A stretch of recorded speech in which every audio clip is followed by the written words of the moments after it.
avant que le ciel s'éteigne. Écrit par Stephen Creeks, consultable gratuitement sur stephencreeks.com.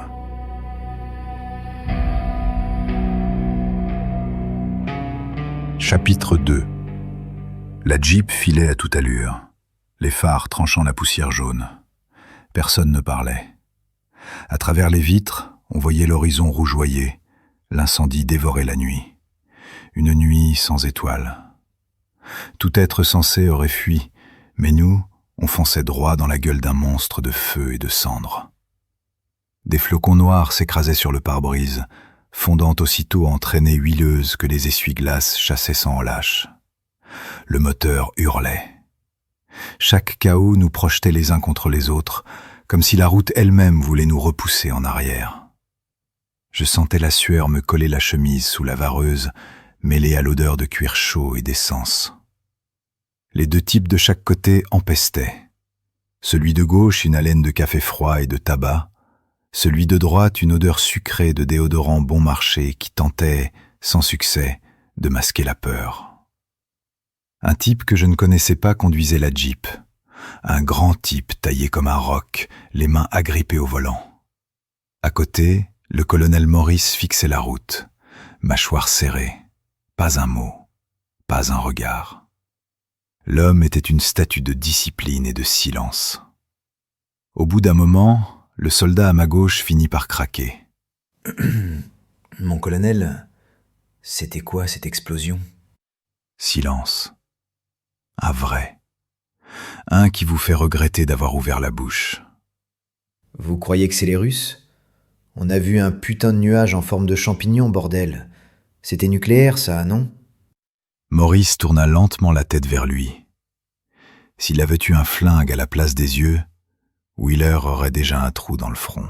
« Vous êtes qui ?»« Caporal Wheeler, à vos ordres, mon colonel. »« Caporal Wheeler, vous êtes une femme ?»« Quoi ? Non ?» »« Alors arrêtez de piailler comme une concierge. » Personne ne broncha.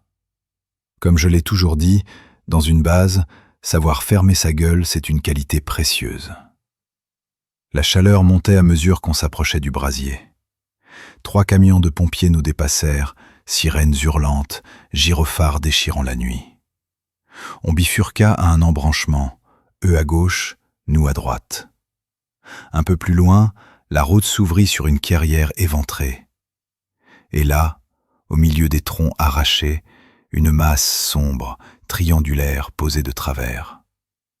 On aurait dit qu'elle avait déchiré la forêt comme un drap, une entaille noire dans le paysage. Le colonel Maurice fit un signe bref. Le conducteur freina aussitôt.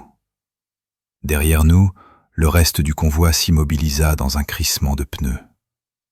Les phares des jeeps découpaient la poussière en faisceaux pâles. On descendit du véhicule. L'air vibrait, saturé d'ozone et de fumée. Chaque respiration avait le goût du métal chaud. Les hommes s'alignèrent d'instinct en demi-cercle autour du colonel. Maurice resta immobile quelques secondes, le regard fixé sur la masse triangulaire entre les arbres, puis il se tourna vers nous. Sa voix claqua, nette.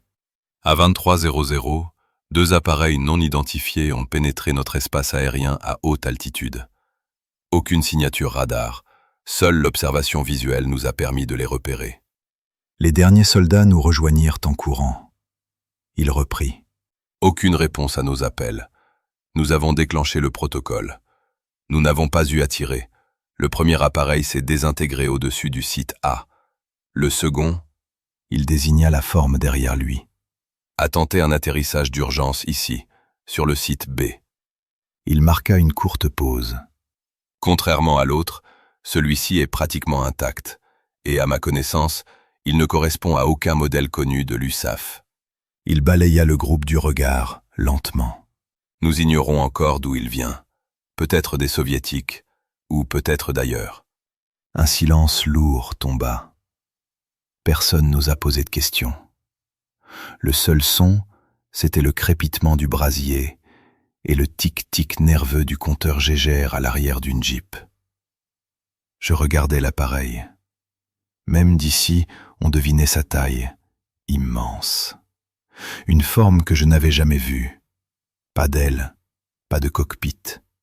Juste une surface sombre, triangulaire, presque plate, comme un seul bloc de métal arraché au ciel. Un soldat près de moi murmura, la voix blanche. « Putain, si les Russes sont capables de fabriquer un truc pareil, on est foutu. » J'étais sur la même longueur d'onde que lui.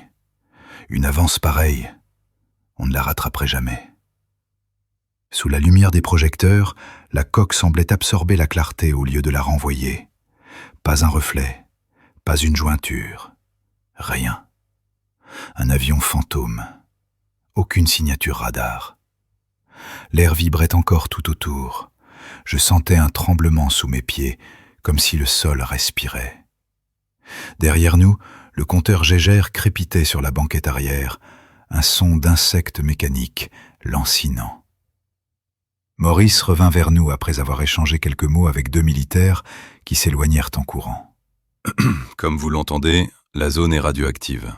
Je vous rappelle le protocole. Périmètre sécurisé à 100 mètres, équipe d'approche équipée en tenue NBC. Personne ne s'avance sans ordre direct. Personne ne touche quoi que ce soit. C'est clair ? Les hommes acquiescèrent. Déjà, un petit groupe s'activait près des jeeps, ouvrant des caisses métalliques. Les combinaisons grises sortirent dans un froissement sec, suivi des masques et des lourdes bottes de caoutchouc. Les projecteurs jetaient sur eux une lumière blanche, presque chirurgicale. Je reconnus Peterson parmi eux. Difficile de le manquer, il dépassait tout le monde d'une bonne tête. Il ajustait son masque, les mains tremblantes, puis leva la tête et m'aperçut. Un signe de la main qui se termina en poing levé, comme pour saluer une victoire par anticipation. Je lui répondis d'un simple mouvement du menton. Je me surpris à penser qu'il avait de la chance. Lui, au moins, allait voir l'engin de près. Il était à sa place, là où il aimait être, sur le terrain, prêt à botter le cul des Russes, comme il disait. Maurice reprit, d'un ton ferme. « Des questions ?» Bien sûr que nous en avions. Mais les formuler devant Iceman Maurice nous terrorisaient tous. Pourtant, une main se leva, peut-être celle d'un type un peu plus courageux, ou juste un peu plus idiot. « Mon colonel, pourquoi il neige ?» Maurice ne répondit pas tout de suite. Il baissa les yeux vers ses rangers, puis détourna légèrement la tête. Quand il parla enfin, sa voix avait perdu un ton. « Nous n'en savons rien, soldat. L'incendie du 2e appareil a provoqué une fuite massive de matériel radioactif dans l'atmosphère. Il est très probable que nous soyons tous contaminés. » Un silence tomba. Un silence qui pesait plus lourd que la neige noire. « Je vous demande une chose, » reprit-il. « Nous sommes des soldats des États-Unis d'Amérique. Alors restons concentrés sur notre mission. » Peterson passe près de moi, visière à bout de bras. « Ils t'ont sucré ta permission, mon gars ? Pleure pas. Cette fois, c'est Dieu qui m'a choisi. » « Fais gaffe à toi, mon pote. » « Ouais, on va se les faire, ces Russes. » Il rabattit sa visière et rejoignit 4 autres gars que je connaissais de vue. Les compteurs crépitaient sans s'arrêter. Un technicien hurla. « On est déjà à 50 milliroentgen, et ça grimpe. » Maurice répondit sans lever la voix. « Tout le monde reste en retrait. On couvre l'équipe. » Un premier groupe s'avança, Peterson en tête, arme en main. Ils marchaient lentement, en procession. Les lampes fixées à leur casque découpaient des halos dans la brume. Je les suivais du regard. Leurs ombres se tordaient sur le sol vitrifié. « 30 mètres, annonça Peterson dans la radio. « Continuez, » répondit Maurice. Puis, sans prévenir, le sol vibra. Un bourdonnement sourd monta du cratère, un son à mi-chemin entre le tonnerre et le métal qu'on froisse à main nue. Et les compteurs se mirent à crépiter plus fort encore. Maurice hurla. « Repliez-vous !» Mais c'était trop tard. Le sol se souleva. Une onde invisible traversa la plaine. Les hommes furent projetés en arrière comme des pantins. Peterson, le premier, arraché du sol, retomba plusieurs mètres plus loin. Je vis son corps s'enflammer avant même de toucher terre. Une torche humaine, silencieuse, qui se consuma sans bruit. J'aurais voulu courir, mais l'air me brûlait les poumons. La chaleur me gifla, m'arracha le souffle. Le ciel se déchira d'un seul coup, un claquement sec, puis plus rien. Silence. Juste le crépitement des flammes et les gégères qui s'éteignaient lentement. J'avais les mains couvertes de cendres. Je ne sais même plus ce que j'ai pensé à ce moment-là. Certainement un mélange de peur, de colère, d'incompréhension. Ou plutôt, le vide. Ce vide, je l'avais déjà vécu en Corée, quand un pote sautait sur une mine et qu'il ne restait plus rien. Le genre de souvenir que j'avais fui en revenant à Henderson, et qui venait de me rattraper. Et je n'avais qu'un nom qui pulsait dans mon crâne, un nom que j'ai murmuré, avant de crier « Peterson !» Il ne restait plus rien de lui. Le monde bourdonnait autour de moi, un sifflement aigu me vrillait les oreilles. Je regardais autour de moi, du chaos, rien d'autre. J'étais perdu, hagard, incapable de comprendre ce que mes yeux voyaient encore. Je titubais, et c'est alors qu'une main se posa sur mon épaule. Je levai la tête. Maurice. Son visage était noirci de suie. Ses yeux, eux, étaient intacts. 2 éclats d'acier plantés dans les miens. Sergent, il y a un temps pour tout. Un temps pour pleurer nos camarades. Et un temps pour s'occuper des vivants. Allez aider les blessés, soldats. Sa voix était calme, pas douce, calme. Un calme qui coupait net la panique. Ces mots me traversèrent comme un coup de fouet. Je sentis ma respiration revenir, mes pensées se remettre en place, une par une. Le monde reprenait forme autour de moi. Je tournai la tête vers la zone où l'équipe de Peterson s'était engagée. Rien. Juste des formes noires, brisées, des morceaux d'uniforme qui fumaient encore. Et ces lampes de casque au sol qui grésillaient comme des insectes en train d'agoniser. Il n'y avait aucun survivant. Plus près de nous, certains avaient été soufflés par la déflagration. Ils gisaient dans la poussière, les visages couverts de suie, les yeux grands ouverts. Certains bougeaient encore, des mouvements lents, désordonnés, comme si leur corps tentait de comprendre ce qui leur arrivait. L'air sentait le métal fondu et la chair brûlée. Je me forçais à respirer lentement, 1 fois, 2 fois. Et malgré moi, quelque chose bascula. Je n'étais plus dans la forêt du Nevada, j'étais de retour en Corée. Les automatismes reprirent, froids, mécaniques, comme si quelqu'un d'autre avait pris le contrôle de mes mains. Trier les blessés, priorité rouge, jaune, noire. Vérifier les voies respiratoires, retourner ceux qui s'étouffaient, compresser les plaies avec tout ce que je pouvais trouver dans la caisse médicale d'urgence. Ne pas regarder les visages, surtout pas les visages. Juste les gestes, un après l'autre, encore et encore. Grant, on est là! Je levai la tête. Le sergent Smith et le docteur Daniels venaient d'arriver, portières claquées, déjà équipés. Derrière eux, le camion infirmerie vibrait encore, secoué d'avoir traversé la cendre à pleine vitesse. La cavalerie. Avec eux et ce qu'ils transportaient dans ce foutu camion, on pouvait monter un hôpital de campagne en 5 minutes. Improvisé, bancal, mais suffisant pour sauver des vies. En zone de guerre, c'était tout ce qu'on demandait. Daniels s'arrêta net en découvrant la scène. Son regard glissa des blessés au cratère, puis à l'appareil, posé là comme une bête morte tombée d'un autre monde. Putain, qu'est-ce qui s'est passé ici? Il désigna l'engin d'un geste incrédule. Et ça, c'est quoi ce truc? Je ne trouvais rien à répondre. Qu'est-ce que j'aurais pu dire de toute façon? Mon cerveau avait décroché, volontairement. Un réflexe de survie que je connaissais bien. Je m'accrochais à une seule chose, l'ordre que Maurice m'avait donné. M'occuper des vivants, rien d'autre. Soudain, la terre trembla de nouveau. Pas comme tout à l'heure, non. Un dernier soubresaut, plus lourd, plus profond. Ça venait de l'appareil. Un grondement monta, rauque, mécanique, presque animal. comme si quelque chose là-dedans râlait, se débattait encore contre la mort. Le sol vibra sous nos semelles, un frisson sec remontant jusqu'au sternum. L'engin s'affaissa d'un coup dans une longue expiration métallique. La carlingue se tordit, ploya sur elle-même, l'image d'un animal blessé rabattant ses ailes pour mourir. Puis tout retomba. Silence. Plus un soubresaut.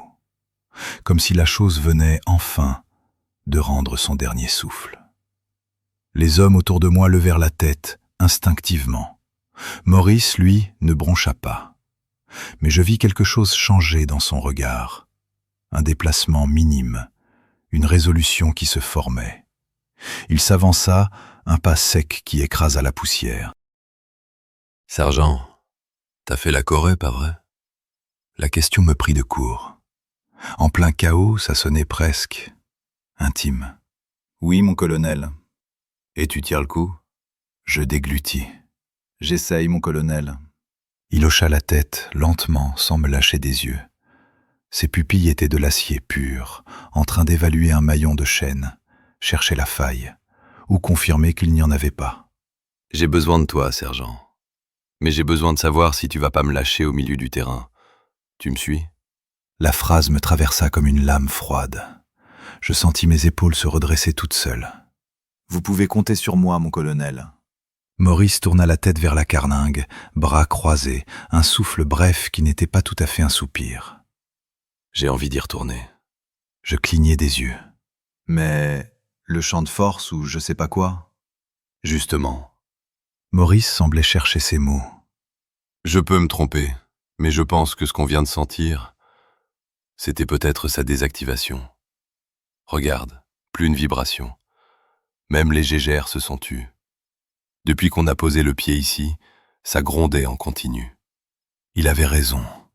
Le sol ne vibrait plus. Mort. Figé. On y va, mais en douceur, dit-il. Il fit signe à 2 hommes de nous rejoindre. On se dirigea vers la Jeep. Maurice monta à demi, juste assez pour relâcher le frein à main et passer la boîte au point mort. Allez, on pousse. Pas trop vite. On se mit à l'épaule, les bottes crissant dans la cendre sèche. La Jeep avança dans un grincement métallique, centimètre par centimètre. On progressait comme des types qui testent la solidité d'un lac gelé. Un pas, puis un autre, respiration suspendue. Encore un peu. Continuez. Derrière nous, les projecteurs découpaient l'engin triangulaire dans la nuit, colossal, immobile, comme un monolithe tombé du ciel. Un peu plus loin, encore 1 mètre, le sol ne vibrait toujours pas. Puis la Jeep atteignit la zone où le groupe de Peterson avait été projeté. Pas de choc, pas de souffle, rien. On s'immobilisa, incrédule. Avancer. Alors on poussa encore, jusqu'à ce que l'ombre immense de l'avion nous engloutisse, jusqu'à sentir, au-dessus de nos crânes, le poids impossible de sa masse. Nous étions juste sous la carlingue, et Maurice avait vu juste. Plus aucune barrière, plus de champ de force. L'appareil était là, immense, silencieux, comme mort. Je n'avais jamais vu un avion de ce genre, aucun d'entre nous d'ailleurs. Nous avons avancé en longeant la coque, armes levées. Les 2 soldats qui nous accompagnaient tenaient leurs fusils contre l'épaule, prêts à tirer au moindre mouvement. Puis, sous la carlingue, on distingua quelque chose, un motif, une forme peinte ou gravée dans le métal. « Grant, vous voyez ce que je vois ?» Je levai les yeux. Ce drapeau, je le connaissais. Ce n'était pas un symbole venu d'ailleurs. Ce n'était pas l'emblème d'une puissance étrangère. Ce n'était même pas celui de l'URSS. Je sentis ma gorge se serrer. Ce drapeau était brodé sur ma propre manche. Le drapeau des États-Unis d'Amérique.